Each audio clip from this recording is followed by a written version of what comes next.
আপা আপনি একটু ঘন্টা জাগান, আপনি এই প্রথমবারে ওই যে করে ছবি নেবে। আপনি এখানে যে আপনি আসলেন যার মাধ্যমে, তার নাম কি?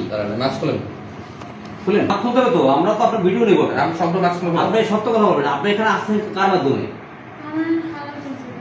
আচ্ছা, এইখানে আপনি তো ওইখানে চট্টগ্রাম বাসিন্দা না রোহিঙ্গা? চট্টগ্রাম বাসিন্দা। আচ্ছা, তাহলে আপনি এখানে আসবেন কার মাধ্যমে? না না, তার একটা নাম বলেন। এই শুনুন, আমার দিকে তাকান, এই হলো আমার দিকে তাকান, মাস্কটা খুলেন, মাস্কটা খুলে আমার হাতে দেন। যার মাধ্যমে আসছেন তার নামটা বলেন। বলছিলাম শামসিদা। শামসিদা? হ্যাঁ। উনি ওনার বাড়ি কোথায়? ওই বাড়ি বরিশাল। বরিশাল? আর এই সাথে যে আপা আসছে উনি কে, উনি কি হয়? আপনি এখন এই পাসপোর্ট করে কোথায় যাবেন? আমি আমার বিয়ে হয়েছে অনলাইন। হুম। পাসপোর্ট মানে পাকিস্তানে যাব। পাকিস্তানে যাবেন? এই পাকিস্তানে যাবেন, তাহলে আপনার চট্টগ্রাম থেকে করলেন না কেন? আমি এখানে থাকি, আমি এখানেই থাকেন। হ্যাঁ, তাই এখন আপনি এই যে ভোটার আইডি কার্ড আপনি যে এই যে নকল করছেন, এইটা কি আপনি প্রমাণ করতে পারবেন এই ব্যক্তি আপনি? না, এটা তো আমি জানি না। আমি কি যে ভাবছি এটা কি? এটা আমি দেখি না। এটা আপনি না? না স্যার। তাহলে এইটা দিয়ে আপনি এখানে তো সবকিছু প্লেস করছেন, এখানে যিনি কর্মকর্তা আছেন সে আপনাকে সন্দেহ করছে বলেই তো আপনাকে ধরা হয়েছে। কিন্তু এইটা তো আপনার না, তাই আপনি দিলেন কেন এখানে? না, আমি দেখি না স্যার, ফাইল আমি। তাহলে এটা কন্ট্যাক্ট নিয়েছে কি আপনাকে এই পাসপোর্ট করে দেওয়ার জন্য? কন্টাক্ট না, আমি আমার খালা এখানে থাকি, তো আমার খালার বলছিলাম পাসপোর্টের জন্য। বলছে যে সমস্যা না, আমি করে দেব। এই অফিসে কোনো কর্মকর্তাকে কি আপনারা টাকা দিয়েছেন যে মোটা অঙ্কের টাকা দিয়ে পাসপোর্ট করে দেবে? পাঞ্জাবের জগতে একটি বিশ্বস্ত নাম শাবাব এথনিক ওয়্যার।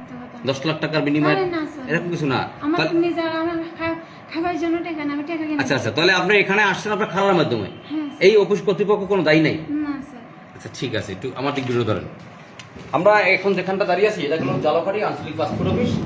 এখানে আমাদের একটা তথ্য ছিল 10 লাখ টাকার বিনিময়ে পাসপোর্ট সম্পূর্ণ হচ্ছে এক রোহিঙ্গার। এখানে যিনি আছেন তিনি কিন্তু আপনার আমাদের এই যে বরিশাল জালাকাঠির না, উনি কিন্তু আপনার চট্টগ্রামের। তাই ইনি কিন্তু রোহিঙ্গা নারী।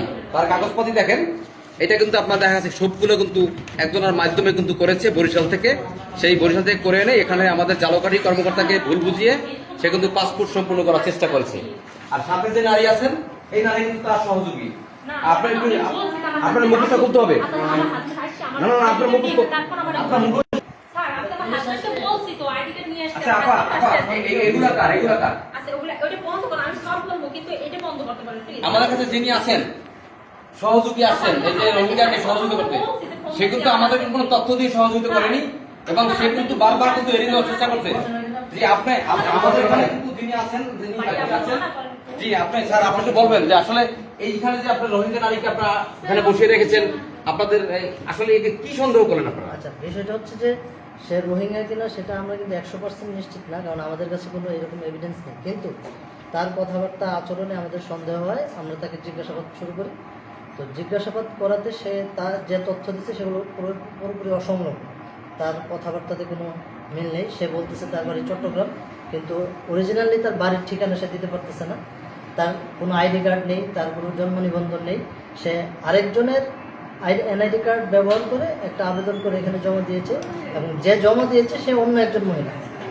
কিন্তু তাকে কি আপনারা থানা হেফাজত দেবেন কিনা? এখন আমরা পুলিশকে খবর দিয়েছি, পুলিশ আসলে আমরা পরবর্তী ব্যবস্থা। আমরা জানতে পেরেছি যে এখানে কিন্তু থানায় খবর দেওয়া হয়েছে, এখানে কিন্তু থানা পুলিশ দেওয়া হবে এই রোহিঙ্গা নারীকে। আমরা সেই জায়গা থেকে সরাসরি দেখাবার চেষ্টা করতেছি যে এই কিন্তু রোহিঙ্গা নারী কিন্তু সহকারী কিন্তু এখানে রয়েছেন। না, আমি আমার